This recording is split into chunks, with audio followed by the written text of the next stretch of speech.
মাহবুব আমাদের শিপনের চাচা যে দীর্ঘ আপনাদের স্বাস্থ্য সেবা নিয়ে আলোচনা করলো, উনি ওয়ার্ডের শীতার্ত ব্যক্তিদের মাধ্যমে শীত বস্ত্র বিতরণ অনুষ্ঠানের স্বপ্ন ফাউন্ডেশনের সভাপতি, প্রতিষ্ঠাতা সভাপতি ইঞ্জিনিয়ার আশরাফুল ইসলাম শিপন সহ আমার বিএনপি এবং অঙ্গ সংগঠনের নেতৃবৃন্দ উপস্থিত, সালহা গ্রামের নিম্নবিত্ত যারা শীত বস্ত্রের জন্য এসেছেন সবাইকে জানাই আমার আন্তরিক সালাম ও অভিনন্দন।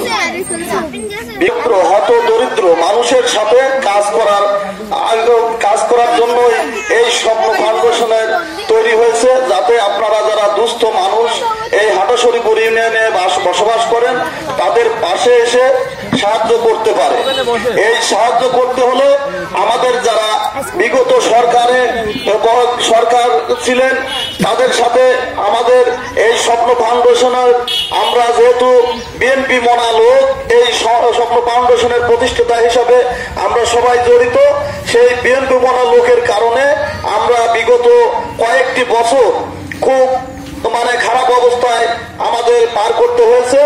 তার কারণ হচ্ছে এই স্বৈরাচারী শাসন, স্বৈরাচারী সরকার, স্বৈরাচারী শেখ হাসিনার কারণে আমরা বিভিন্ন জায়গায় বিভিন্ন সময় কোনো অনুদান দিতেছিল, ঠিক মতো দিতে পারিনি। আজকে আমরা আপনাদের সামনে এসে যে দুটি কথা বলার সুযোগ পেয়েছি, এটা কিন্তু আমরা দীর্ঘ এই 16-17 বছর কোথাও এই সুযোগটা পাইনি। আমি অসংখ্য মামলার আসামি, জেল কেটেছি কয়েকবার।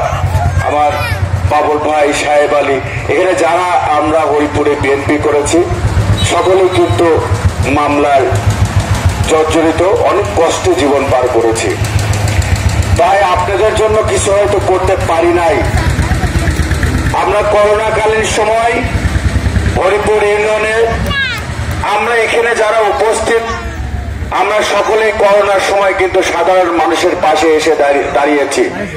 আপনারা হয়তো জানেন আমি করোনার সময় এই অঞ্চলে পুরা হরিপুর ইউনিয়নে আমি আমার সাধ্য অনুযায়ী আমি সহযোগিতা করেছি, আপনাদের হয়তো জানা আছে। তো সে কারণেই অনেক কথাই আসছে, অনেক কথাই বলতে মন চাই, তাই বলছি। তারপরও শত বাধা বিপদের মধ্য দিয়ে আমরা মাঠে আছি, কাজ করছি, আপনাদের পাশে আছি এবং পাশে থাকবো। আমি আপনাদেরকে একটু জানিয়ে রাখি, আজকে আমার দল বাংলাদেশ জাতীয়তাবাদী দল বিএনপি প্রতিষ্ঠাতা শহীদ রাষ্ট্রপতি জিয়াউর রহমানের আজকে জন্মদিন। সেই জন্মদিন উপলক্ষে আপনাদেরকে শুভেচ্ছা এবং অভিনন্দন জানাচ্ছি। আপনারা এখানে উপস্থিত হয়েছেন এবং আমি শহীদ রাষ্ট্রপতি জিয়াউর রহমানের আপনার মাগফিরাত কামনা করছি। আপনারা দেশনেত্রী বেগম খালেদা জিয়া, তিনি চিকিৎসায় দেশের বাইরে আছেন, আপনারা দোয়া করবেন।